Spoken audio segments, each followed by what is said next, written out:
मैं परमेश्वर पिता को धन्यवाद देता हूँ, उसका इकलौता पुत्र प्रभु यीशु मसीह की महिमा करता हूँ। मैं पास्टर BS नाग डोंगरगढ़ से आपके मध्य में दूसरी बार प्रभु के वचन को सुनाने का प्रभु ने मुझे अवसर दिया। मैं प्रभु के नाम को धन्यवाद देना चाहता हूँ और आज स्वतंत्रता के ऊपर मैं प्रभु के वचन में से बताना चाहता हूँ। पवित्र शास्त्र बाइबल में से पाया जाता है और मसीह ने स्वतंत्रता के लिए हमें स्वतंत्र किया है, इसी में दृढ़ रहो और दासत्व के जुए में फिर से ना जूतो। अभी 15 अगस्त में स्वतंत्रता का दिवस मनाया गया कि पूरे हमारे भारतवर्ष में, किंतु जो आज मानव स्वतंत्र नहीं है, पाप का गुलाम है, नशे का गुलाम है, दासत्व में है। और इसमें हमारे प्रभु यीशु मसीह के जो वचन है कहता है कि हमें स्वतंत्रता के लिए प्रभु ने हमें क्या क्या स्वतंत्र किया है। मेरे प्यारे लोगों, इसमें दृढ़ रहना है। और स्वतंत्रता सचमुच में हमारे देश के लिए एक जो फकर का विषय है, एक घमंड का विषय है। पर क्या हम स्वतंत्र है? क्या पाप से स्वतंत्र है? क्या श्राप से स्वतंत्र है? क्या नशे से हम स्वतंत्र है? हमें स्वतंत्रता के लिए मेरे प्रभु यीशु मसीह ने क्या हमें स्वतंत्र किया है।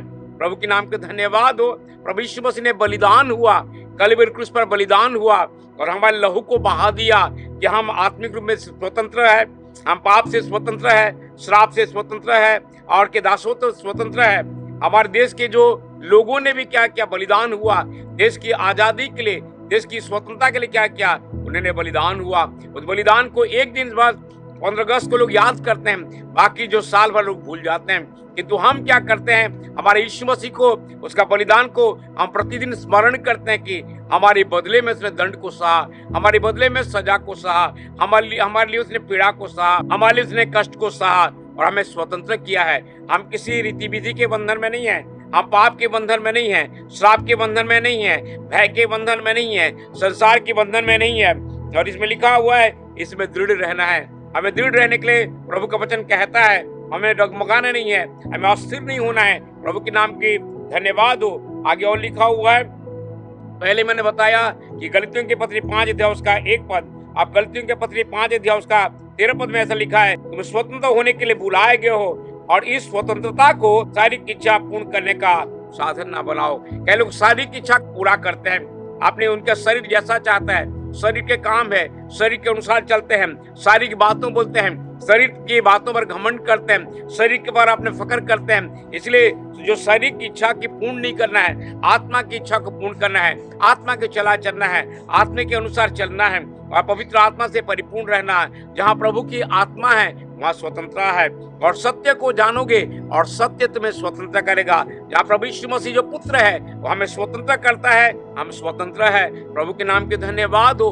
हम किसी बंधन में नहीं है, हम श्राप में नहीं है, रीति विधि में नहीं है, भय से हम मुक्त हैं और प्रभु यीशु मसीह ने हमें स्वतंत्र किया है। हम शरीर की इच्छा को पूरी नहीं करते हैं, आत्मा की इच्छा को पूरी करते हैं, प्रभु की इच्छा को पूरी करते हैं, प्रभु की इच्छा के अनुसार चलते हैं, प्रभु की इच्छा का स्वागत करते हैं, प्रभु की इच्छा के अंतर्गत में रहते हैं। इसलिए प्रभु के वचन में ऐसा लिखा हुआ है कि हमें शरीर की इच्छा पूरा नहीं करना है, चेतावनी के तौर पे। फिर तीसरी जगह में पढ़ना चाहता हूँ कि पहला पत्रस की पत्री उसका 2 अध्याय उसका 16 पद में इस प्रकार लिखा हुआ है, स्वतंत्र मनुष्यों के समान कार्य करो, आप पर अपनी स्वतंत्रता को बुराई के लिए आड़ ना बनाओ, आप परमेश्वर के दासों की भांति उसका उपयोग करो। यहाँ लिखा है स्वतंत्र मनुष्यों के समान कार्य करो। स्वतंत्र मनुष्य के इच्छा के अनुसार आपका परमेश्वर की इच्छा के अनुसार आचरण करो, परमेश्वर की इच्छा के अनुसार कार्य करो। स्वतंत्रता में क्या है, आप स्थिर रहो, स्वतंत्रता के क्या करो, कार्य करो, कोई बंधन में नहीं, रोक टोक में नहीं। परमेश्वर में स्वतंत्र किया है। प्रभु के नाम के धन्यवाद हो, उसकी स्तुति हो। ये स्वतंत्रता का हमें खुशी मनाते हैं, स्वतंत्रता का हमें उत्सव मनाते हैं, स्वतंत्रता का हम जश्न मनाते हैं कि प्रभु ने हमें स्वतंत्र किया है। हमको दृढ़ रहना है, हमको स्थिर रहना है, बुराई का आड़ नहीं बनाना है, शरीर की इच्छा को पूरा नहीं करना है। हमें क्या करना है कि जो कि इसकी काम करना है, अपनी स्वतंत्रता को बुराई के लिए आड़ नहीं बनाना है। हमें स्वतंत्रता में स्थिर रहना है, पुराने जीवन नहीं जाना है, पुराने जीवन में नहीं जाना है, पुरानी अभिलाषा में नहीं रहना है, पुरानी नशा को नहीं करना है, पुराने शरीर के काम को नहीं करना है। और प्रभु के नाम का हम धन्यवाद करते हैं। आपसे मेरी निवेदन है, दरखास्त है कि प्रभु यीशु मसीह ने आपको स्वतंत्र किया है। उस बलिदान होने के द्वारा अपने लहू बहाने के द्वारा, अपने मृत्यु के द्वारा, अपने पवित्र आत्मा के द्वारा, अपने सत्य के द्वारा हमको स्वतंत्र क्या है, हमको स्थिर रहना है। आपसे मैं निवेदन करता हूँ, प्रभु से यही प्रार्थना कीजिए कि प्रभु मेरे मन को स्थिर करो, मेरे पांव को स्थिर करो, मेरी आत्मा को स्थिर करो, मेरे जीवन को स्थिर करो, ताकि मैं स्वतंत्रता का मैं प्रचार करूं, स्थिरता के मैं लोग को बताऊं कि प्रभु यीशु मसीह मुझे स्थिर कर सकता है, और परिवार को स्थिर कर सकता है, आत्मा को स्थिर करता है, जीवन को स्थिर कर सकता है। यही आपसे मेरी दरखास्त है। आइए मैं प्रार्थना करता हूँ आपके लिए, ताकि प्रभु आपका मन को स्थिर करे, आत्मा को स्थिर करे, प्राण को स्थिर करे, जीवन को स्थिर करे।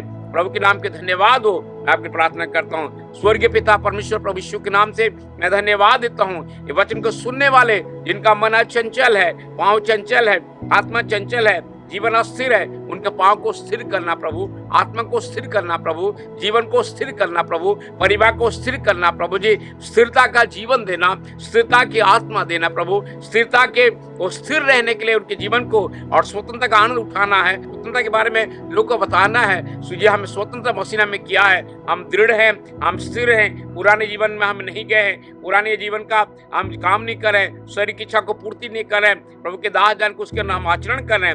प्रभु के नाम धन्यवाद। लोगों को स्वतंत्र कर प्रभु, जो बीमार है, दुखी है, लाचार है, परेशान है, बेरोजगार है, हे प्रभु यीशु मसीह उनके लिए एक चमत्कार के काम कर प्रभु जी, ताकि स्वतंत्रता के बारे में लोग को बता सकते कि आपने स्वतंत्र किया है, उसमें दृढ़ रहे, स्थिर रहे, बुराई का ना बनाए, और प्रभु यीशु राजा पीछे ना हटे, और प्रभु जी आपकी आगमन तक स्थिरता का जीवन जिए और स्वतंत्रता के बारे में लोग को बताए और प्रचार करे। प्रभु वचन का सबको आशीष दे प्रभु जी, ये प्रार्थना में करता प्रभु, हर एक को प्रभु स्थिरता का जीवन दे, प्रभु यीशु के नाम से मांगते, आमीन।